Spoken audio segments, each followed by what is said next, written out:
Hello students, welcome to my channel IGNOU study material. I hope कि आप सब अच्छे होंगे। मैं भी बहुत अच्छी हूँ। सो स्टूडेंट्स, आज हम BEDSV 101 की यूनिट 4 को डिस्कस करेंगे, pillars of democracy living in peace and harmony. इसमें हम 6 टॉपिक कवर करेंगे। सबसे first introduction, second concept of democracy, historical perspective, third modern concept of democracy, fourth democracy as individual social ethics, fifth principle of democracy and last democracy in education.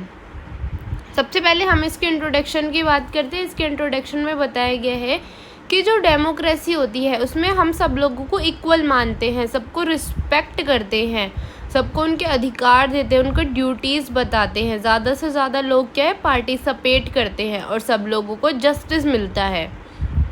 Next topic है आपका concept of democracy, historical perspective.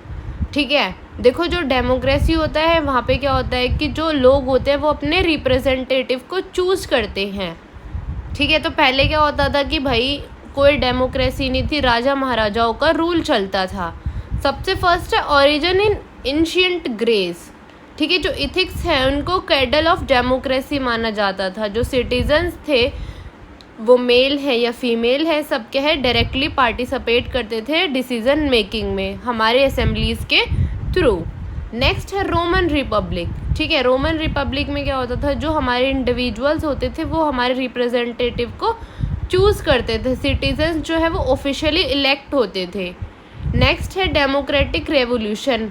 सबसे first है American revolution 1776। ठीक है, यहाँ पे क्या था कि भाई लोगों को पूरा अधिकार था डेमोक्रेसी में। ठीक है, कि भाई वो अपना कॉन्स्टिट्यूशन बना सके और उन सब लोगों को राइट्स भी मिली हुई थी। नेक्स्ट है फ्रेंच रेवोल्यूशन 1789।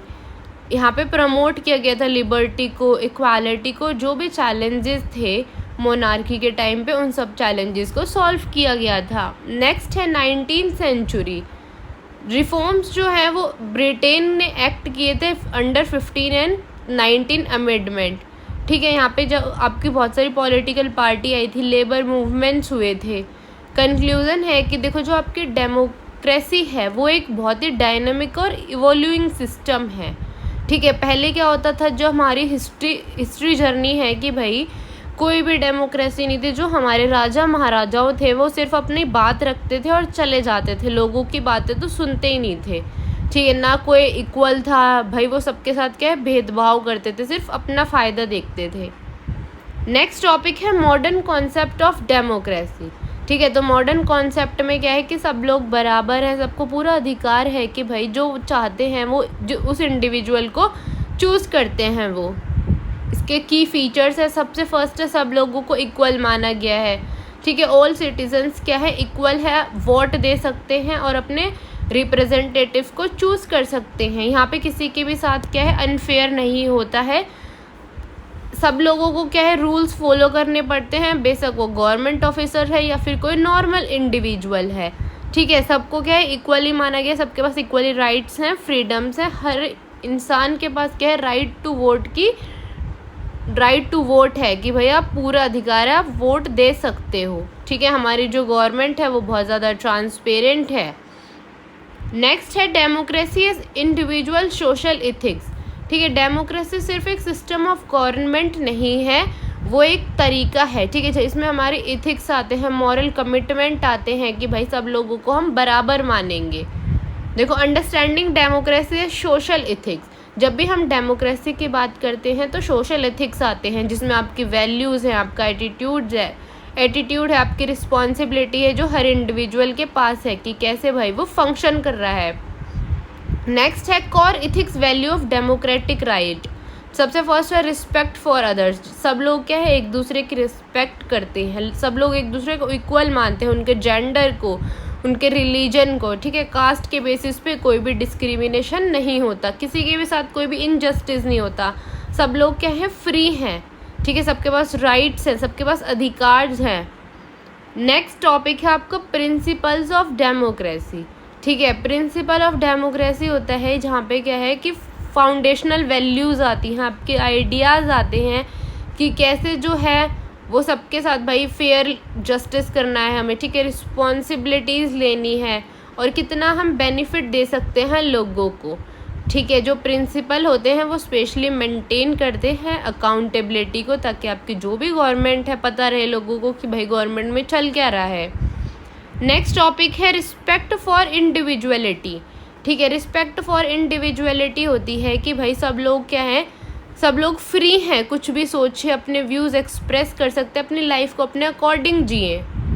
नेक्स्ट है कॉन्फिडेंस इन ह्यूमन इंटेलिजेंसी, ठीक है। Confidence in human intelligency reflect करती है हमारी थिंकिंग को, हमारे रैशनल डिसीजन को, हमारी कॉमन प्रॉब्लम्स को सॉल्व करती है, ठीक है। कि देखो बेसिकली क्या होता है कि सब लोग क्या है सोच सकते हैं, अपने व्यूज़ एक्सप्रेस कर सकते हैं, ठीक है, बिना किसी भी रीज़न के। नेक्स्ट टॉपिक है आपका rights and responsibility for appropriate participation, ठीक है। देखो एक डेमोक्रेसी में ये नहीं है कि इंसान क्या है फ्री है कुछ भी करो, नहीं, उसके साथ उस इंसान के पास रिस्पॉन्सिबिलिटी भी है, ठीक है, कि वो एक्टिवली पार्टिसिपेट करे हमारे गवर्नमेंट प्रोसेस में, ठीक है, वो एक रिस्पॉन्सिबल सिटीज़न हो, ठीक है। जितनी उसके पास राइट्स हैं उतनी उसके पास ड्यूटी भी हैं। नेक्स्ट टॉपिक है डेमोक्रेसी इन एजुकेशन। देखो डेमोक्रेसी इन एजुकेशन का मतलब होता है कि भाई सब लोगों को इक्वल मानना, सबको फ्रीडम देना, ठीक है, सबको रिस्पेक्ट करना, ठीक है। एक इन्वायरमेंट में जो स्कूल्स होते हैं उनको हमने एक सेफ प्लेस माना है, जहाँ पे क्या है हम स्टूडेंट्स को एथिक्स वैल्यूज सिखाते हैं, ताकि वो क्या है एक्टिव रहें, हम एक रिस्पॉन्सिबल स्टूडेंट रहें। नेक्स्ट टॉपिक है आपका concept of equality in education, ठीक है। इक्वालिटी का मतलब होता है कि भाई सब लोगों को बराबर मानना, सबको क्या इक्वल अपॉर्चुनिटीज़ मिलना और सब लोगों को पूरा अधिकार है कि भाई वो पढ़ सकें। नेक्स्ट टॉपिक है फ्रीडम इन एजुकेशन, ठीक है। सब लोगों को क्या है भाई कि पूरा हक है अपने थॉट्स को, कॉन्फिडेंस लाना, ठीक है, अपने थॉट्स को रखना, अपने व्यूज़ को एक्सप्रेस करना, चीज़ों को एक्सप्लोर करना। कोई भी आपकी बाउंड्री नहीं है कि सिर्फ भाई आप इतना ही कर सकते हो, आपके पास पूरा अधिकार है कि अपनी वैल्यूज़ को आप शेयर कर सकते हो। इसके कुछ कोर एक्सेप्ट बताई गई हैं। सबसे फर्स्ट है freedom of thoughts and expression, ठीक है, आपके पास पूरा अधिकार है, आप अपने व्यूज़ रख सकते हो, अपने थॉट्स को एक्सप्रेस कर सकते हो, ओपन डिस्कशन कर सकते हो, डिबेट्स कर सकते हो। नेक्स्ट है फ्रीडम टू लर्न, भाई आपके पास पूरा अधिकार है, आप कितना भी ज्ञान लो, ठीक है, कितना आपके पास भाई बहुत सारा ज्ञान आपके लिए तैयार है, बस आपको लेने की ज़रूरत है, ठीक है। आपका मन है कि भाई आपको ये सब्जेक्ट पढ़ना है तो आप वो सब्जेक्ट भी ले सकते हो, उस मेथड को चूज़ कर सकते हो चीज़ें सीखने के लिए। नेक्स्ट है freedom from fear and operation, ठीक है, कि स्कूल हमारा एक सबसे सेफ प्लेस है जहाँ पे बच्चों के साथ कोई भी डिस्क्रिमिनेशन नहीं होता, सबको हम इक्वली मानते हैं, ठीक है, इक्वली मान के पढ़ाते हैं कि भाई हमारे लिए सारे बच्चे क्या है इक्वल हैं, कोई भी अनइक्वल नहीं है, ठीक है। हम एक हेल्दी इन्वायरमेंट क्रिएट करते हैं बच्चों के लिए ताकि वो ज़्यादा से ज़्यादा चीज़ों को सीख सके। आई होप कि आपको ये यूनिट समझ आई होगी, बाकी ये बहुत ही ईजी यूनिट थी।